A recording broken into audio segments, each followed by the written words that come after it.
Welcome to Samba Samba. Enjoy the video. You start by opening Spotify Desktop and going straight to Settings to enable local files. You need that view to control songs.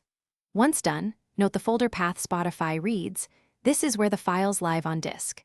Now open your file manager to that same folder so you can remove files directly. Make sure Spotify is closed or paused while you delete so it doesn't lock files. This prevents sync issues and ensures Spotify refreshes its library cleanly.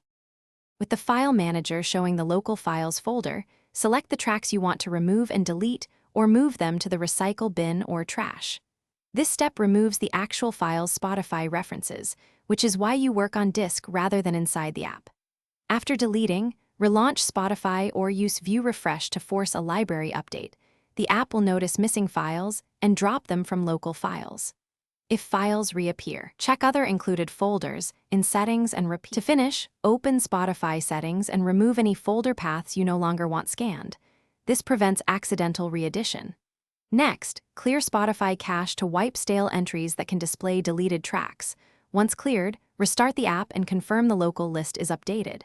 If tracks still show, recheck every included folder empty trash, and if necessary, reinstall Spotify or force a full rescan.